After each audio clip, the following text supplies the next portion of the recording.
themes, at least in the recovery in this area, is surrender. Surrender is like a big thing. And the third step really just encapsulates that. It's like a decision that you make to surrender your will and your life over to care of something to something greater than self. Yeah. So this man, who was a master from India, who passed away, I think, in 1950, 1952, Ramana Maharshi, is sort of a famous dude. And this is written by one of his followers, and I thought it was really good. It says, the unity of surrender and self-inquiry. Self-inquiry is asking a subjective question. Yes? So like, if let's say there was a noting of worrying about next week, you wouldn't really be concerned about the worrying. You'd ask, who is it that's worrying about next week? And then the mind would, you say, it's me, and then you would ask, well, who is this me? Who is this I?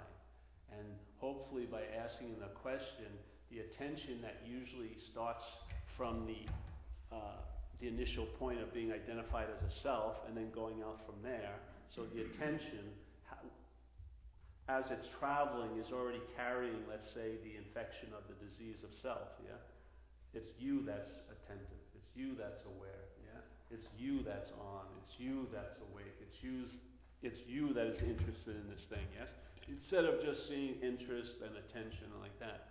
So in this way, by turning the attention the other way, it can sort of be freed of that, and then it can go back to, let's say, its source, yeah? Which I would say is what we are, which is that sense of being, or that sense of onness. Yeah? That's indisputable because you're seemingly here, yes? So obviously, what brings you here, what brings you all of this is an onness. Without being on, you wouldn't know anything, and therefore nothing would be so for you. Yeah? There'd be no knowledge of anything, so there'd be nothing to be so. So what brings that about is the onness, or the beingness, yeah? So like in recovery, it's almost like a change from self-centeredness to centeredness. So you're centered, but you're not centered in self anymore. So your interest and attention and where your interest and attention is resting is not in self, which makes it very agitated, and then it motivates it to seek relief, yeah? So when your attention and interest is resting in self, it's very agitated. Yeah? And that agitation is looking for relief. So that's called self-seeking. Yeah? But that same attention, if it was resting, let's say, if you want to call it being or the onness, that would produce a different quality, which would be peace. Even if it was very wild and crazy out here, there'd still be a center of peace, of calmness or stillness, yes? That you would be aware of, or there'd be an awareness of. There's not you would be aware of it. That's again the self-centeredness. But that's our language. But there'd be an awareness of it, yeah? So you'd be aware of, while you were aware of all this other stuff going on, there would be a part of your awareness, or some of that awareness would be resting in the stillness. Now what happens is that we're very aware of thoughts and things like that, yet the awareness that's resting on the idea of being me is resting on a mental idea called self, which is causing it to be very agitated. So it not only is it busy out here, it's really busy up here, yeah? And actually, when it's even calm here, it's busy up here. Because when it's seen to be calm here, it doesn't believe it's going to last. So it's always actively agitated, like something trying to rest on a skillet with heat underneath it. It's just hopping all the time.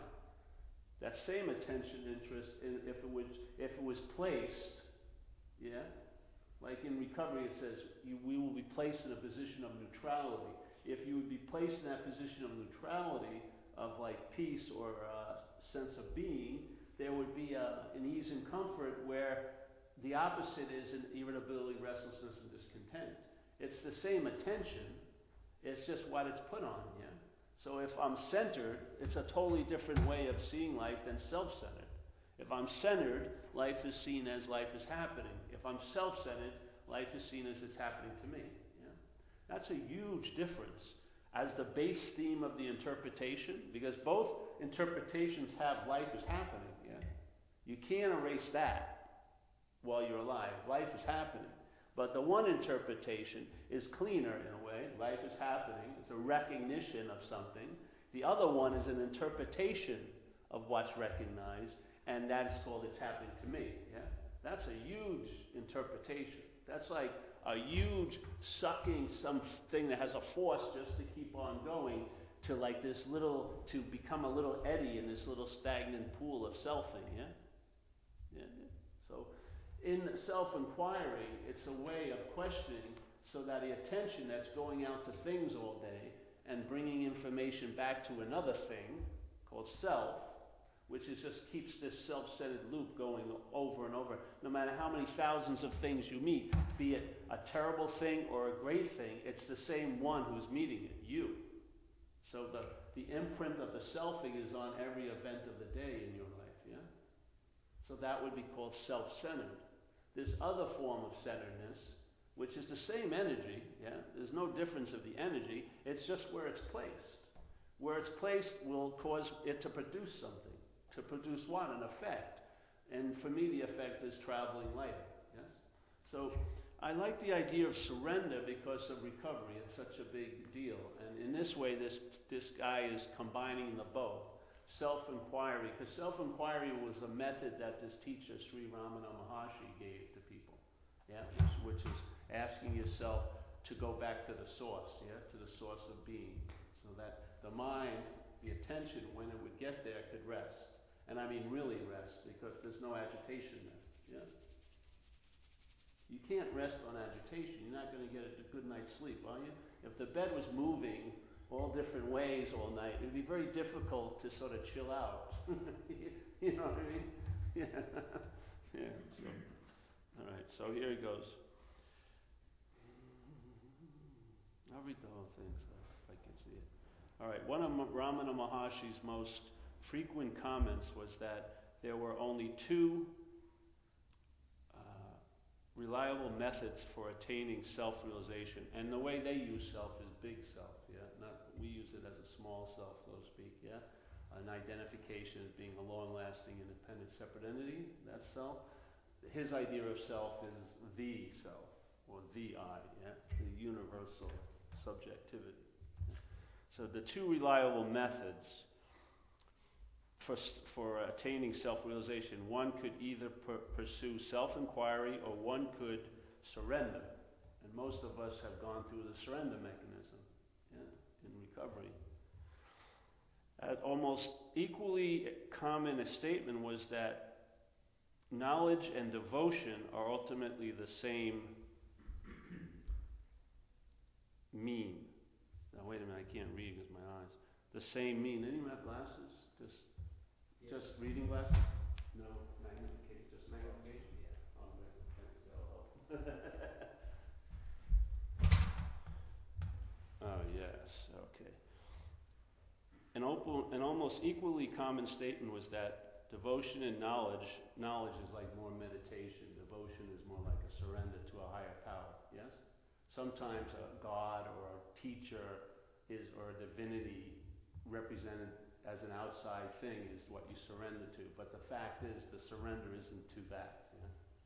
So, an almost equally common statement was that jnana and bhakti are ultimately the same. This second statement is usually interpreted to mean that whichever the two paths one chooses to follow, the ultimate goal and the culminating experience will be the same. It is generally assumed that the two paths do not converge until the moment of realization is reached. However, if Ramana Maharshi's teachings are correctly interpreted, then it will be seen that the paths of surrender and self-inquiry merge before realization, and that in the higher levels of practice, if one follows the path of surrender, then one's practice will be the same as that of someone who has chosen the path of self-inquiry. This may seem very radical at first sight, but this is only because of the general misconceptions that many people have about Ramana's teachings on the true nature, meaning, and practice of surrender. In order to eliminate these misconceptions and to clarify Ramana's attitude and approach to surrender, it will be helpful to examine some of those commonly held ideas in the light of Ramana's statements on the subject. Firstly, to show how unfounded most of these ideas are, and secondly, by eliminating them to illustrate the profundity of Ramana's real teachings. The most convenient starting point for this inquiry is the relationship that exists between Ramana Maharshi, the Guru, and the thousands of people who call themselves his devotees. There is a long tradition in this country, India, of people accepting certain teachers as their gurus and then proclaiming immediately that they have surrendered to them. In most cases, this surrender is only a statement of intent, or at best, which is the third step, yes? Or at best, there is a partial surrendering to this new authority figure in the hope of acquiring some material or spiritual reward, like a parking space in front of the meeting, or a job, or a relationship, yes? So we basically have a higher power to ask it to do things for us. So in the hope of acquiring some material or spiritual reward. Ramanuja's opposition to this type of religious bribery was quite clear and is best summed up in the following statement. Surrender to him and abide in his will. Whether he appears or vanishes, await his pleasure. If you ask him to do as you please, it is not surrender, but command to him. You cannot have him obey you and yet think that you have surrendered. He knows what is best and when and how to do it. Leave everything to him. His is the burden, you no longer have any cares. All your cares are his, such is surrender. Now, in recovery, the dilemma that I've seen is that if the problem is identification as self, yes? If you're identified as something that you're not, and that identification as something that you're not claims to be the doer of all things that are done through you, and you and I get to the third step, and we decide to surrender, that what's actually going to do the surrender is self. Yeah?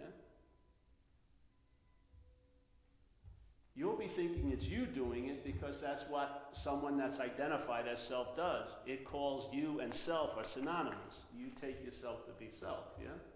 So when you say I surrender, it means self-surrender.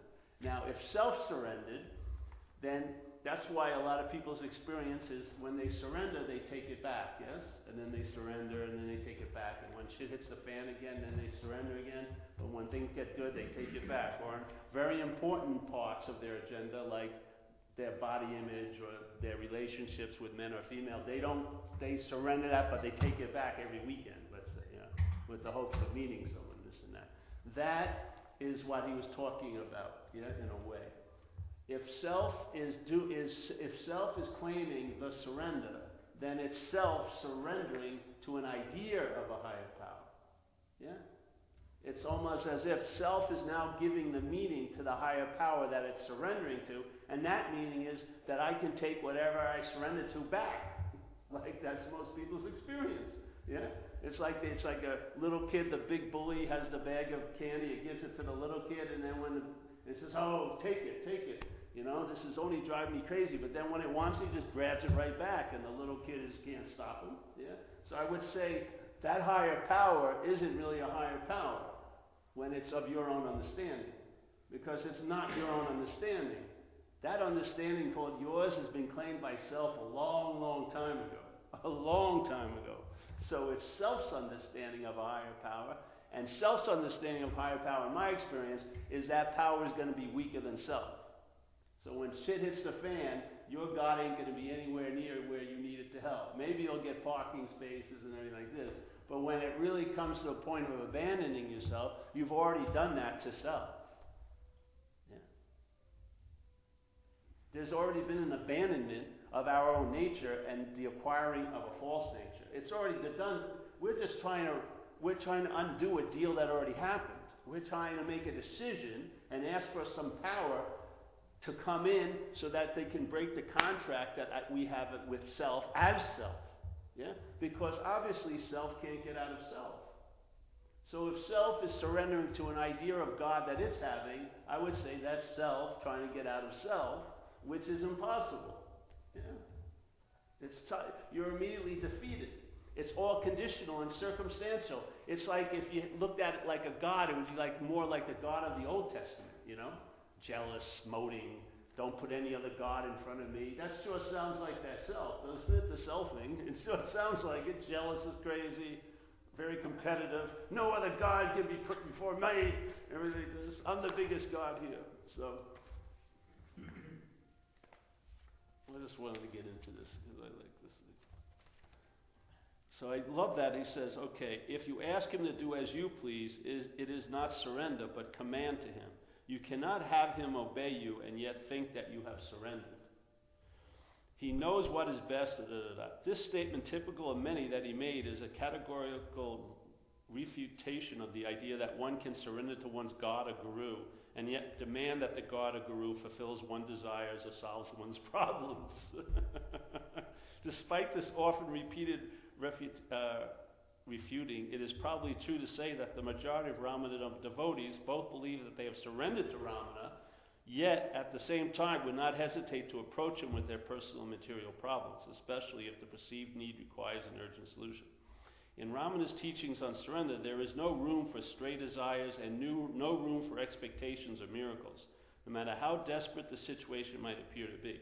So in recovery, they say you have to abandon yourself. Yeah? It doesn't say you've got to make a new deal for self.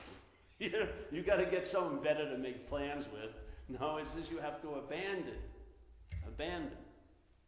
So, if you have surrendered, you must be able to abide by the will of God and not make a grievance out of what may not please you.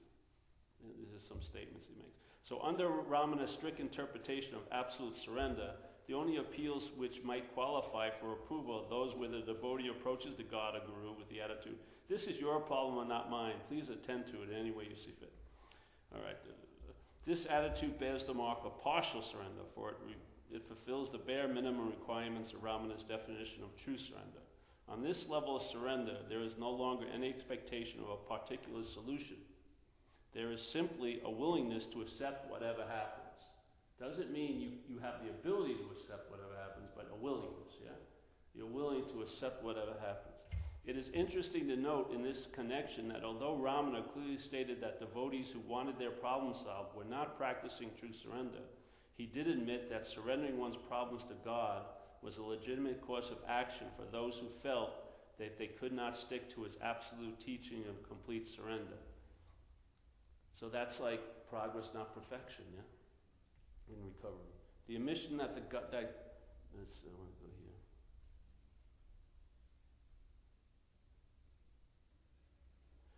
So if we can reach this point where we accept that we can ask God to solve our problems and still claim that we have surrendered, then we move forward a few steps in our understanding of his teachings.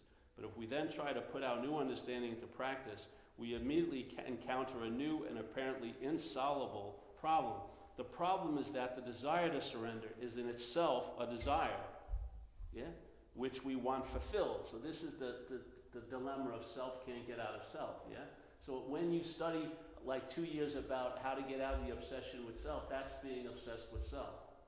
So the topic of getting out of self can be a form of being in self. Yeah?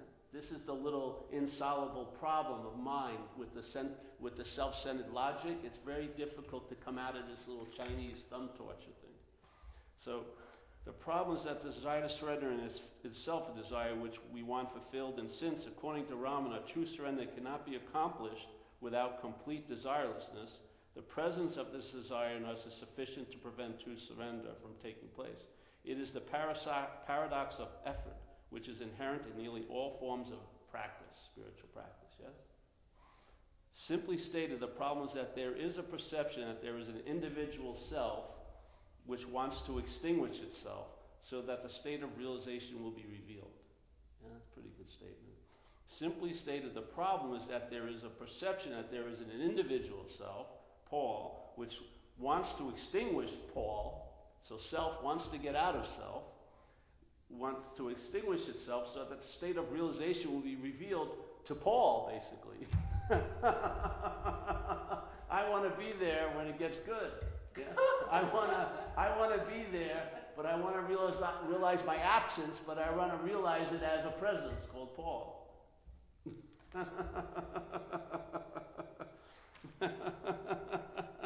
So,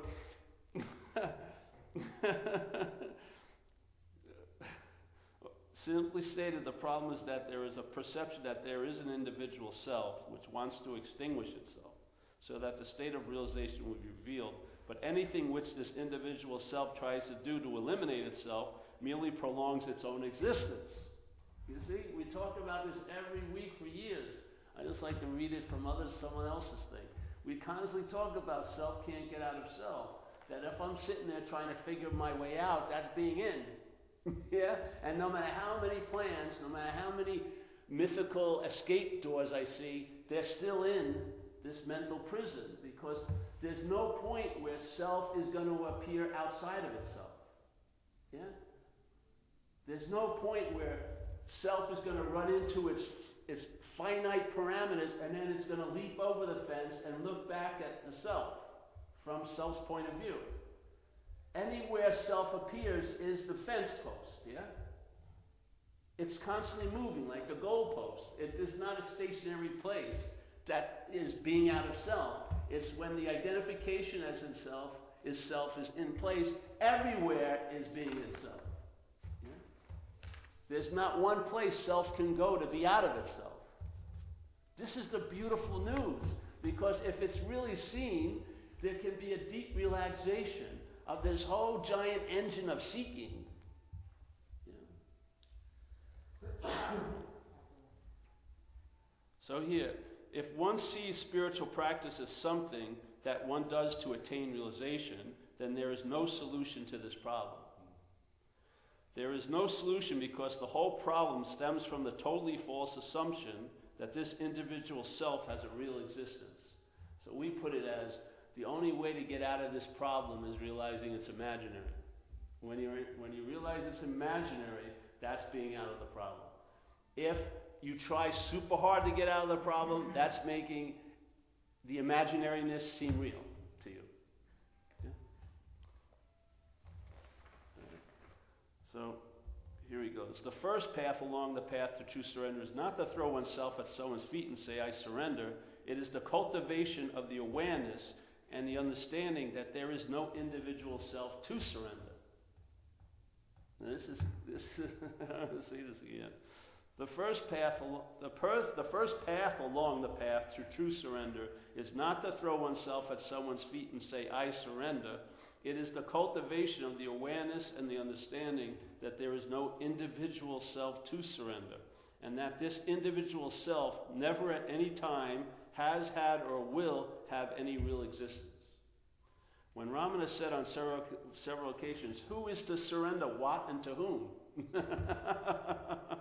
He was trying to drive home this fundamental point. In Buddhism, they have the Eightfold Path of whatever. It comes after the Four Noble Truths, and it is the Eightfold Path. And some people say the Eightfold Path is circular, but if you look at it from a linear point of view, the first statement is right view, and then it's right livelihood, right practice, right meditation. The right view would be encapsulated in what this person just said. Yeah? Like in the old language that they first wrote after Buddha was here, called Pali, it was the word anatta, which means non-self. Yeah? The best illustration of this point that I have come across appears in a recent publication called The Secret of Arunachala. That's the mountain where he lived. In it, a devotee remarked to Brahmana that a certain fellow devotee must be well advanced on the spiritual path because he meditated for 8 to 10 hours every day. And this Ramana says, oh, replied Brahmana, he meditates, he eats, he sleeps, but who is meditating, eating, sleeping? What advantage is there in meditating for 10 hours a day if in the end that only has the result of establishing you a little more deeply in the conviction that it is you who are meditating? That's one of the fundamental falls of self in self. You have to see that because there's an identification as self, it's different than you have something that's bothering you and you've got to get away from it. In this case, what's bothering you is what thinks it's having something bother it, and when it tries to get away from that, it's getting away from it as the thing that's really bothering it. And when it moves towards a new solution, it's moving towards a solution as the thing that's really bothering it. And when it has a problem with that solution, and it gets another solution, it's moving as the thing that's bothering it, yeah? And it's very difficult for it to recognize it. Why? Because it's in the act of being identified as it. It's not identified as it, it's the act of identified as it. In other words, everything that's happening, everything that's noting is claimed. I'm the doer, I'm the seer, I'm the hearer, I'm the thinker, I'm the this, I'm the this. This is my time, this is my life. Everything is claimed. And in that claiming, that's the act of selfing, yes? And that which I would say is the inherent blindness. The inherent blindness. So, this aspect of Ramana's teachings that one is already realized here and now is widely ignored when it comes to practice. But its importance cannot be overstated. Ramana has said the removal of ignorance is the aim of practice and not acquisition of realization. Yeah? That's the whole point of the 12 steps. The whole point of the 12 steps is an undoing of the system called self-centeredness. It's not building a new system. It's when the old system is undone, a new system takes over. Because the possibility is inherently available at all times with no requirement necessary, because it's timeless. It's a timeless solution. Yeah? All you have to is to entertain or to realize what you're ignoring is the fact that what you're taking yourself to be is not you. When that's all right, now we're not going to ignore that. We're going to start entertaining it that it may not be us. And now suddenly our attention gets freed from just going back to you all day, but going seemingly through you and resting in the source. So instead of stopping here and being self-centered, it now goes and gets centered. Yeah? Let's say in the beingness. And then the life that's lived demonstrates that. It translates it. To me, it translates it in an overall statement of traveling lighter. That's what happens. Yeah?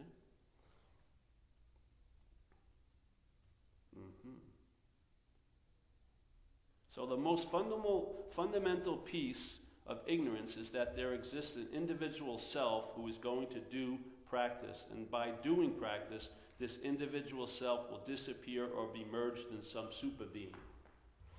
Until this concept is eliminated on the mental level, it is not an exaggeration to say that one is wasting one's time in attempts to surrender or to inquire, who am I?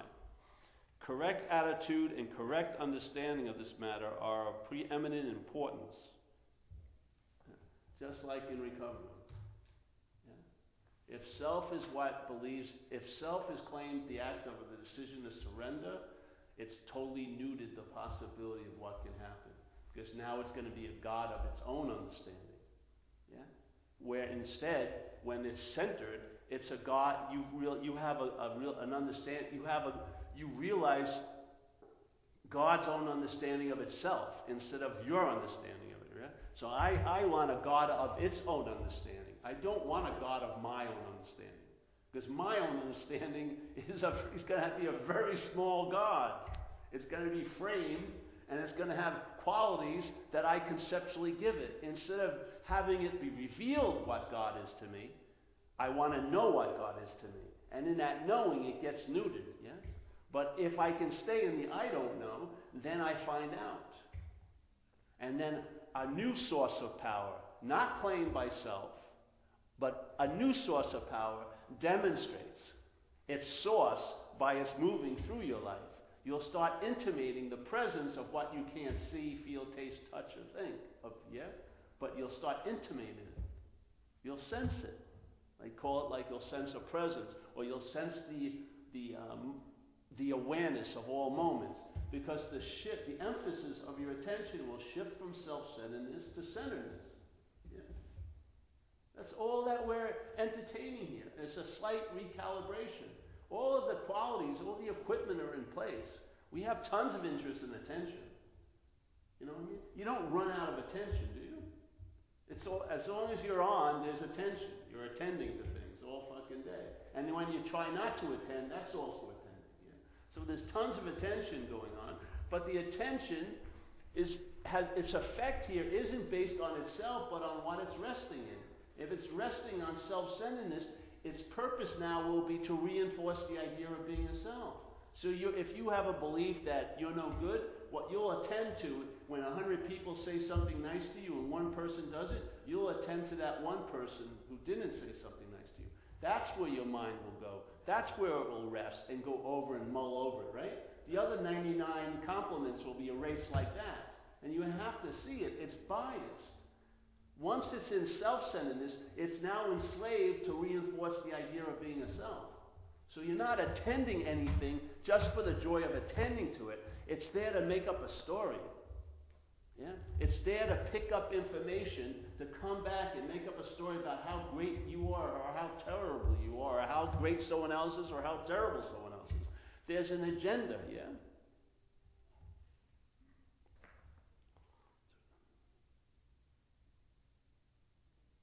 All right, so returning now to the practice of surrender and bearing in mind the necessity of maintaining the right attitude with regard to the non-existence of the individual self. That's what I attempt to do here. I'm in recovery. For years I was in the recovery from the point of view of self getting better, in a way. Then something was revealed, and I'm just trying to share it so maybe we can get what I would take to be the correct view, and then build our program on the correct view instead of having the program built on the incorrect view. And maybe the same program, based on the correct view, will be infused with so much more light and juice than it would be when it's on the incorrect, diagnosis. I think it's like that first point where you start from geometrically progresses in everything else you do. In other words, if I take 8,000 steps, but the first step is in the wrong direction, I'm going to end up where I didn't want to go. Even though I walked a long way, and I really walked every day a lot, but my direction was off, yeah? It was off because it was calibrated from self-centeredness. Life was seen as it was happening to me, instead of centeredness, and then life is happening. So the key to this problem, so the right attitude with regard to the non-existence of the individual self. There remains the problem of how to surrender, since the mere desire to surrender invents an illusory person who is going to surrender. So he's going to talk about self, trying to get out of self, and how impossible it seems to be. The key to this problem, and the key to all problems connected with the practice of Ramana's teachings, is to bypass the mind, to bypass the self-centered system of thought. Now, how I find is possible, if you're not the center of it, you'll immediately lose interest and attention. Just like I always use the example of being very interested in this lady speaking in this other room, because I have some plans for her, yeah, intimately with me. I'm going to have a kid and everything. I haven't even talked to her, but I'm already fantasizing how great it's going to be when I'm married to her. So I'm supposedly doing something here, but my interest and attention is in there. And people can throw a book on the table, how to stop listening to conversations in other rooms, and I can page through it, but it doesn't seem to work. And people can say, Paul, you should really be doing what you're doing. That sounds very profound. Yes, I should be. But my attention and interest is there. Because it's not free. It's in slavery to self. And to self, that woman means a whole lot. Yeah? It means a possibility of having a much better moment than the moment I think I'm in now. And I will do almost anything to go after that. So there I am, I'm doing this, but I'm listening. But as soon as she starts talking, and she's talking about another guy named Matt, what happens? I lose interest, and my attention gets withdrawn from trying to listen through like 4 foot of wall to listen to this conversation and try to make sense of it. All that interest and attention gets freed. I don't have to take a workshop. I don't have to go on a retreat. It just comes right back to where? Here. Yeah? Not here. Here. Here, it's resting in being. Here, right? It's residing in self. This is called obsession. This is called rest. Obsession, rest. Self being very agitated, selfing. If you rest on it, you're agitated. Yes? Your attention and interest. If this being very still, spacious, you rest there, reliability, babe. And ease and comfort comes over you. It's almost like being soothed. Yeah? Okay. So one cannot truly surrender without escaping from that vast accumulation of ideas and desires. We call it, you got to let go of all your old ideas, so the result will be nil. That's what we say in recovery. We call the mind. And according to Ramana, one cannot escape or destroy the mind by any kind of mental activity. And self is a mental activity, selfing. And selfing ain't never going to get out of a mental activity. Ramana's solution is to let the mind subside to the point where it disappears. And what remains when the mind has subsided is the simple, pure being that was always there. In a conversation, he gives the following illuminating answer. He says, "It is enough that one surrenders oneself. Surrender is to give oneself up to the original cause of one's being. One's source is within oneself. Give yourself up to it. That means that you should seek the source and merge in it." Yes? So if the self that has all your interest and attention in that realm of self-centeredness is not you, this is what I found to be the case. My interest and attention got freed from the self-centeredness. Because all it was homing in on was whatever I took myself to be. If I take myself to be something other than self, let's say beingness or onness, then the attention and interest will start going and start learn how to just keep going there. No matter what the mind says, the mind won't be able to capture the interest and attention after a while. Yeah? It'll just keep going back to realizing, I'm not that. I'm not that. It doesn't have to say it. It's in a realization now. I'm not that. All of that which is agitating and going crazy, I am not that. So in that stillness, you can see the agitation. Your interest and attention doesn't leave and go up into that. It's just like how we go up the ass of self. That's exactly what happens, right? As soon as you go up the ass of self, then you're in its realm. And now everything is all about there and then. All the importance has left this moment. This moment is taken to be, oh, this is already so, fuck that. What's going to happen and what did happen? That's what I want to know more about. What's going to happen to me and what did happen? The value in this moment is totally empty. There's no value in the mental realm to this moment. It just sees this moment as a place to fixate on there and then. That's all it does. It thinks about you in this moment and you as a body. That's how it fixates on you somewhere else at some other time. It fixates you as a body and just places you somewhere else at some other time in every moment. In every moment, it's basically the place it wants to get out of is here. And it does it in the mental here. Because in the mental here, time has a huge meaning. Yet time, you can't show me time. You can't proof, you cannot, here's a big chunk of time, Paul. You see it? Called the past. Look how fucking dripping with meaning this. Very heavy. And then the future, ooh, it's just vibrating in anxiety. Anything could happen, probably bad. Look at it. Look at it. No, you can't. All you do is entertain it up here. And you picture this body that you think is you somewhere else at some other time. And it drives who? You fucking crazy. And then you want to get relief. Yeah? And if you want to get relief, and the relief you're getting doesn't work, it's going to lead you to fuck it. And when you let the fuck it, if you have a problem called alcoholism, it's going to lead you to a drink or a drug or acting out. And then it's going to paint it really black in there. Really black. And it looks like there's no way out. So a seemingly hopeless state of mind and body becomes a hopeless state of mind and body. Seemingly means it appears to be true or false to you based on where you're looking at it from. If you're looking at it from centeredness, it is not a hopeless state of mind and body. It's just a state of mind and body. Yeah? When you're looking at it from self, it's a hopeless state of mind and body. And you're apt to do almost anything when you believe it's hopeless. You'll have 20 years of recovery and you'll throw it out like it was worthless over one night. Yeah? So, it is enough that one surrenders oneself. Surrender is to give oneself up to the original cause of one's being. One's source is within oneself. Give yourself up to it.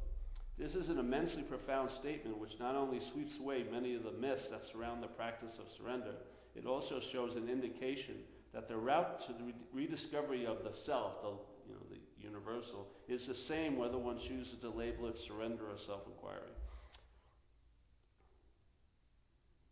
It says here, Rama says, if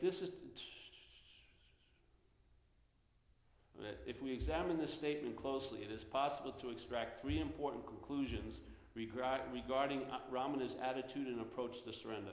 Firstly, there is no external deity or manifestation to whom one must surrender. Secondly, the source of one's being is within us. And thirdly, and most importantly, true surrender is to go back to the original cause of one's being and remain firmly and continually rooted there. Ramana Maharshi says, your duty is to be and not to be this or that. Yeah? Your duty is to be and not to be this or that. I am that I am sums up the whole truth. This method is summed up in be still. Yeah? All right. Is he all right? It's okay? Yeah? Okay, go on. The stillness and the being which Ramana speaks coexist with each other and reveal themselves in their full radiance whenever interest in one's thought stream dries up. It doesn't say the thought stream dries up, does it? It says in one's interest in the thought stream dries up. That's exactly what happens with this invitation, yeah? The thought stream doesn't dry up. The interest, you lose interest in the thought stream because the thought stream is about you as a self, and if you're not that, you're going to lose interest in it. Yeah? The whole kit and caboodle. You'll lose interest in the idea of being a self, and you'll lose interest in a thought system that just reinforces that all freaking day. In other words, the emphasis of your attention will leave what we've been truly relying on, and actually, perhaps there's a better way in recovery, start trusting something infinite instead of something finite, like self. Yeah? Because in recovery it says, why do you have so much fear today? Isn't it because self-reliance has failed you? The whole system has failed. It's a failed system. Any system that needs excuses, rationale, and blame must be a failed system. If someone had a business and they delivered the couch when they said they were going to deliver it, on the day they said it, in the condition the couch was going to be in, would they need excuses? Would they need rationalizations? Would they need blame? No, because they delivered the goods. There wouldn't be a big story about it. They totally reliable. Why? Because they deliver the goods. What does your head seem to spend a lot of time in? Excuses, rationalizations, and blame. Those are signals or signposts of you're traveling within a failed system. And because there's an identification of what's traveling in it, you're wanting to get out of it is part and parcel of that system. Self can't get out of self. So the stillness in the being speaks. All right. Thus, for Ramana, the practice of surrender is to find within oneself this feeling of beingness and surrender oneself completely to it. On this level of surrender, practice consists of giving up wrong ideas by refusing to give them attention. Yeah? You don't even have to refuse to give them attention. Your attention will be in attending to something else other than that. Yes? And the emphasis will shift. A large portion of your attention will be on the presence, and then there'll be a portion of your attention maybe still watching that little ticker tape below the scene of what's happening, the narration of what's happening. Big explosion next week in Karachi, or, 8 years ago, someone said, "Fuck you, Paul." Yes, while you were consciously in contact, but your little self mind goes to the, what does this mean? What does it mean? What does it mean? Yeah. Maybe a little bit of it, but not all of it anymore. Yeah, your attentional interest will be resting in something that disengages from the insane, obsessive interest in the thought system. So, the removal of ignorance is the aim of practice and not acquisition of realization. It's extremely relevant in this connection, for it is only wrong ideas that separate us from a full awareness of our natural state.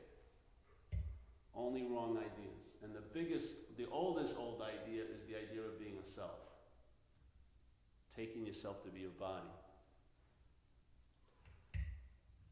The practice is the fruit of the conviction that there is nothing to surrender, for by denying attention to the mental processes, one is finally surrendering the erroneous idea that there is an individual self to surrender. This is what we've been going through at these meetings for years. He's saying it in a different way, but the emphasis shifts from self-centeredness to centeredness. Yeah? That's what's happening. When one attempts to practice this conviction by putting attention on the feeling of being that is within us, thoughts and desires will initially continue to grow at their normal rate. But if attention is maintained over a period of time, the density of thoughts decreases, and in the space between them, there emerges the clarity, the stillness, and the peace of pure being.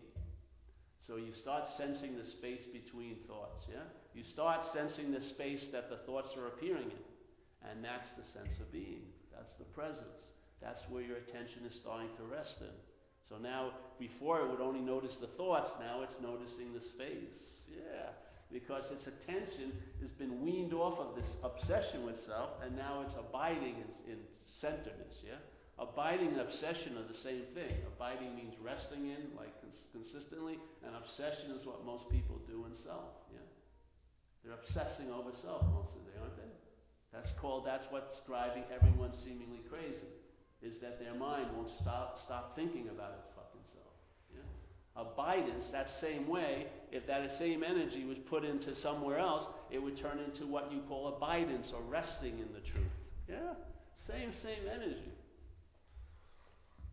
So occasionally this stillness and this peace will expand and intensify until a point is reached where no effort is needed to sustain the awareness of being. The attention merges imperceptibly with the being itself, and the occasional stray thoughts no longer have the power to distract. When this point of surrender has been reached, all the ignorant misperceptions which constitute the illusory ego have disappeared. But this is not the final state of realization, because the misconceptions are only in suspension, and sooner or later they can emerge again. Just like people who have 20 years of sobriety, like my friend who went out after 21 years. Now that stuff that seemed to have been submerged, that certain aspect of selfing called alcoholism that had been submerged for 21 years came back up. And now, once that sleeping dog woke up, she thought it was going to go back to sleep with a little lullaby or two, but no, now that it was awake, it wanted to stay awake, and it started barking, and it started shitting, and it started demanding get taken out for a walk, and a lot of her attention and interest had to go to fucking deal with that dog, and it got to a point where she couldn't just do it going back to meetings. She had to go into a month-long program, and even then she couldn't, the obsession had her. So even though it was gone for 20-something years, it was there, in potential, and when the circumstances and conditions were right, it came back. Yeah? She threw it a bone, and that was that. That's like the thing, you never recovered from alcoholism, in a sense, yeah? You're not recovered from alcoholism. Yet your problem will not exist for you, but it still has the potential to exist for you again.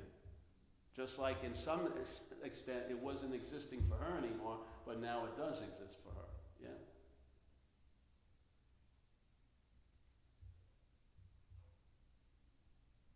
That's why if there's an honoring of that emphasis shift, when the emphasis starts staying in the centeredness, yes? And if there's an honoring of that to coincide with it, that's a real good, locking mechanism, yeah? The honoring really does something with it, yeah? When the emphasis, because the emphasis still has the possibility of shifting, yeah? If certain circumstances come up, or a little bug gets up your butt, it can fire this fucking thing off again, yeah? But if the honoring is there, that honoring has a real good ability to keep it in the other, on the centeredness. If it becomes complacent and you're taking it for granted, and in a sense, the selfing has claimed it as if you're in that position, then it can probably suck up the S of selfing.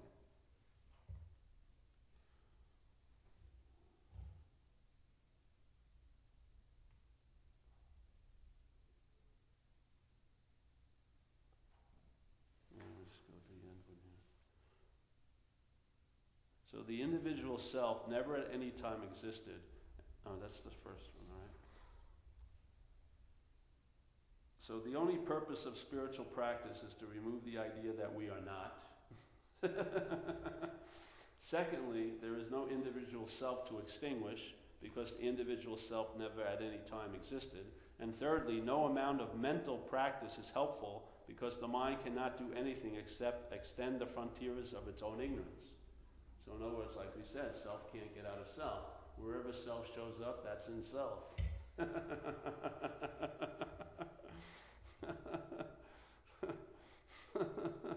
if an awareness of these points is continually maintained, how about 3 times a week? That's not bad. I mean, that's helpful, I'd say. Then the most obvious errors in practice can be avoided. Yeah, repetition. One immediately sees that concentration on a point in the body is counterproductive because it involves mental effort.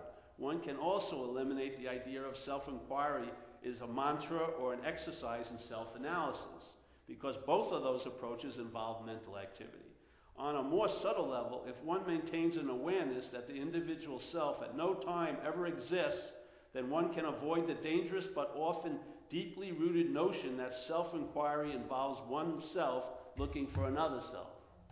Yeah? I'll say that again. I like that one. One can also eliminate the idea that self-inquiry is a mantra. A mantra is a thing you say over and over and over again, basically based on the sound of it, because it puts the mind into a trance, right? It produces brainwaves that are more peaceful.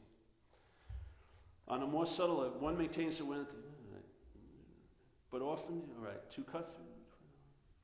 Oh, is a mantra or an exercise in self-analysis, because both of these approaches involve mental activity. Once again, self. Self is asking itself the question.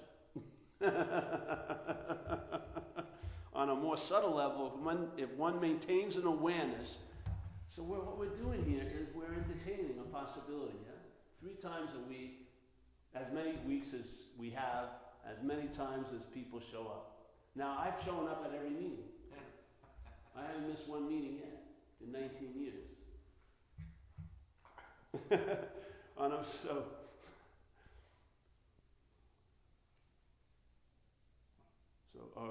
Both of these involve mental activity. On a more subtle level, one maintains an awareness that the individual self at no time ever exists.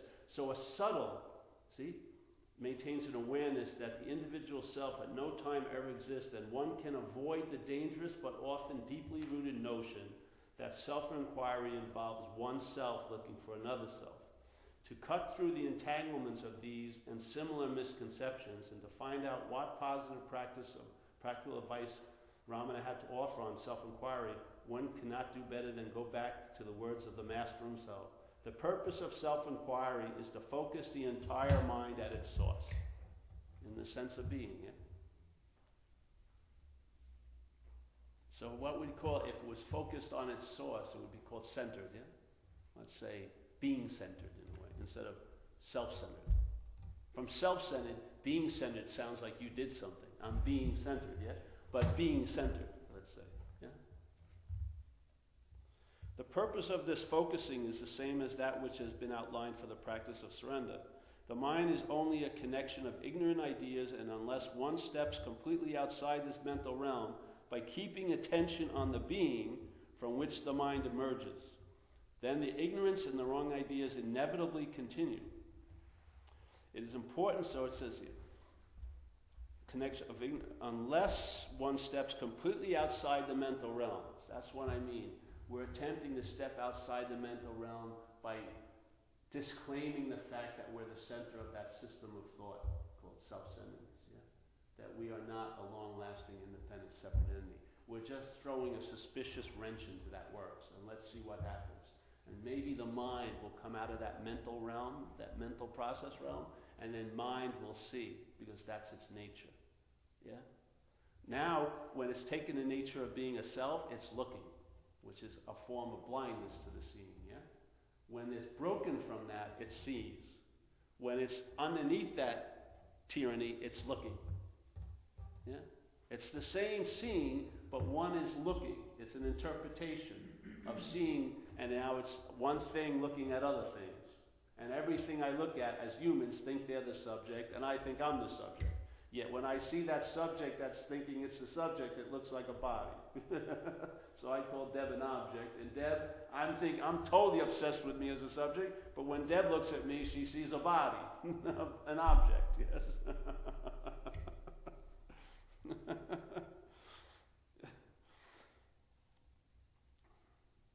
It is important to note that Ramana never explains self-inquiry as a practice by which an individual self is eliminated. He always phrases his advice to indicate that when one looks for the source of the mind or the ego, they both disappear. And it is discovered that neither of them ever existed. This stepping outside the mind is as crucial to any understanding of self-inquiry as it is to an understanding of surrender. Yeah? So in his point of view, if there's the identification of self in place, yeah, this is my way of seeing it, that when I take myself to be the one that's surrendering, it is not actually I, it's what you would call a me. Yeah? An I, a subjectiveness claimed by a mental process and turned into me as a body. Yeah? That now I'm doing the awareness instead of the awareness being. I am aware. In other words, like it's something I'm doing. Yes? If that's the case, then when I do the third step, its possibility is going to be severely limited by my own understanding. Yeah? Because it's going to be a power of my own understanding, not its own understanding. And I'm just saying, maybe, just maybe, if we could take the view first, before we surrender, that who is it that is surrendering? And if I'm not that, and instead of the self-surrendering, maybe surrender the self. Maybe surrender the idea of being a self. Instead of surrendering as a self, maybe surrender the idea of being a self. And maybe it would translate into a different way of living this lifestyle that we've been offered, yeah? It's happened with me. That's why I share it. I was in the practice of recovery, and then this message got through, and it totally illuminated the way of life called AA for me to a much brighter level. And it's been steady for years now. And actually getting brighter and brighter. More gets revealed. Yeah? And there's no reason why anything has to stop, because there's no one for it to stop for. And there's no one that's caused to stop. Because I definitely don't see myself as a self. So whatever's coming down is coming down. Yeah? So the fact that the mind is only a bundle of thoughts, how can you extinguish it? By the thought of doing so, or by a desire, your thoughts and desires are part and parcel of the mind. The mind is simply fattened by new thoughts rising up. Therefore, it is foolish to attempt to kill the mind by the means of the mind. The only way to do it is to find its source and hold on to it. This finding the source and holding on to it is the beginning, end, and purpose of self-inquiry. The precise method is simple and well known. When thoughts arise, one does not allow them to develop. One asks oneself the words, to whom do these thoughts occur? And the answer is to me. And then the question occurs, then who am I? What is this thing in me which I keep calling I? By doing the practice, one is shifting attention from the world of thoughts to the being from where the thoughts and the thinker first emerged. I want to say that again. By doing this practice, one is shifting attention from the world of thoughts to the being from where the thought and the thinker first emerged. The transfer of attention is simply executed, or emphasis, yes? The transfer of attention is simply executed because if one holds on to the feeling I am, the initial thought of I will gradually give way to the feeling of I.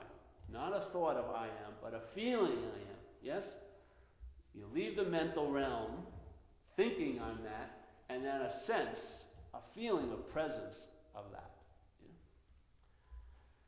And then sooner or later, this feeling I am will merge into being itself, to a state where there is no longer either a thinker of the thought I or a feeler of the feeling I am.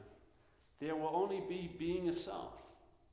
This is the stage where attention to the feeling of I am has merged with the being from which it came, so that there is no longer the dualistic distinction of a person giving attention to the feeling of I am.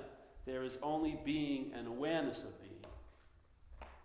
That's traveling lighter. That's the epitome of traveling lighter.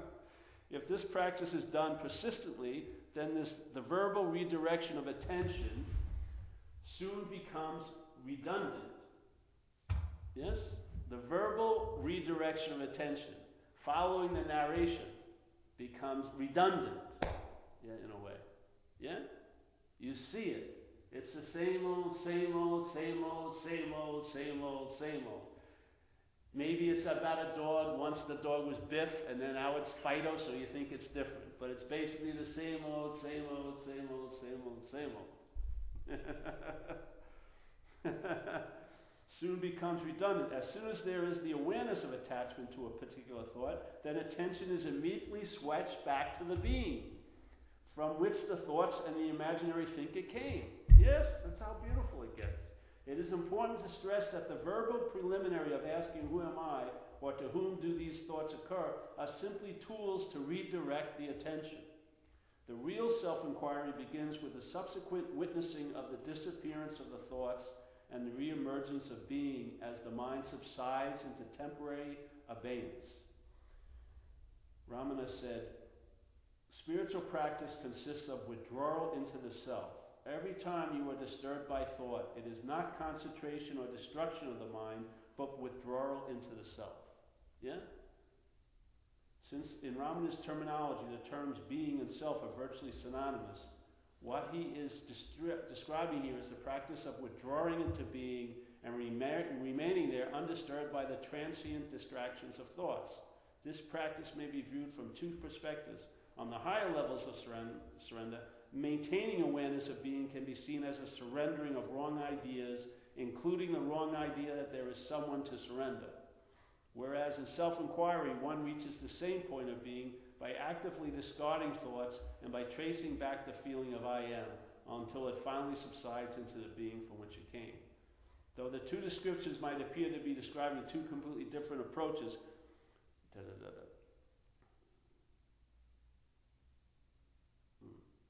it is the state of perfect awareness and perfect stillness combined.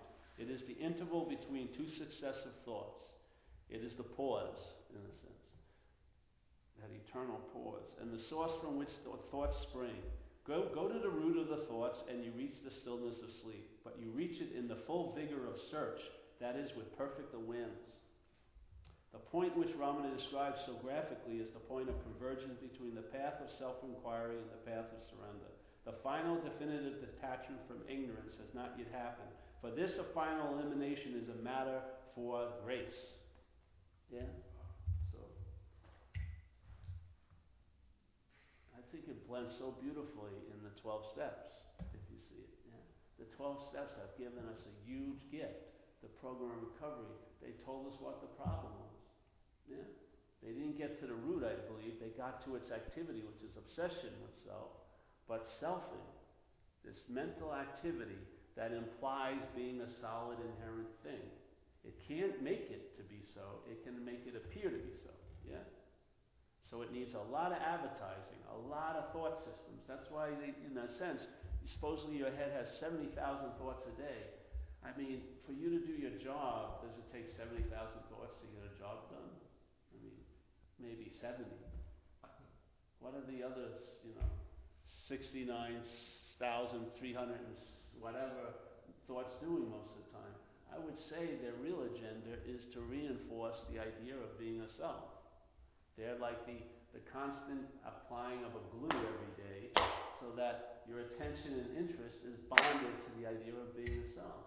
So what seemingly is so for you. It appears to be a true or false to you. Yeah. So we say in recovery, please, please, please relieve us of the bondage to self. That bonding agent is what? Believing in the thoughts. Believing in being the subject of the thoughts, which is you, and the subjects of the thoughts, which is on the thinker. Actually, that you're the object of the thoughts is you, and then you're the subject by believing you're the thinker of it. You try to play both roles, yeah? In 1 minute, this thing will be sort of like talking about you as if it's an object, and then you'll be the one thinking.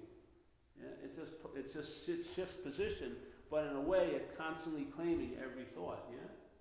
This is the constant application of the bonding agent of self. It doesn't say, please relieve us from self. It says, please relieve me of the bondage to self. Yeah? I'm bonded to it. Yeah? How am I bonded to it? How am I bonded to it? Through the adoration and the worship of the thought system. Really. The I, me, my. captures all of our attention and interest most of the day. So we're constantly kneeling down in that altar of self. We're always giving up everything to it. Yeah? If it says, don't worry, you'll never be loved, it's very hard for you to recognize anyone loving you. It really is. If you believe that you're not worthy of being loved, you will be blind to people loving you. You will. You'll never trust it. You'll always think they're out for something. You'll never be able to enjoy anything on that level because there's a belief that you're not worthy of it. So if this person is trying to give you something, that must be a reason, because I should definitely not be getting any fucking love. If they knew what I've done and this and that, yes? All these old ideas. More and more, the aperture that receives and expresses life through gets smaller and smaller and smaller, and you get to be alone and right. That's all you get at the end. You get to have a big story while you're right and you're fucking alone. But you're not alone. You're in that little ass of self, and it's going to freaking beat the hell out of supposedly you. It's going to string you up every fucking which way. It'll hang you so many different ways. Let's look at it this way. You really fucked up. Let's look at it this way. You really fucked up. Let's look at it this way again. You fucked up. Yeah, you really, really fucked up. Oh, thank you. Any more? Yes. Let's go. And you fucked up a lot. Let's go over all the times you fucked up. And this is just one out of many times you fucked up. And therefore, I proclaim you a fuck up. From now on, you're a fuck up. Oh, thank you. And I deserve it. Yes. Bring it on. Punch me. Throw that weight on. I'm all right. I can take it. Life sucks. Yes. I'm not getting what I want. You see, for me, everything is rooted from where you're looking at life from. Everything is. How could life be any other way than where you're looking at it from?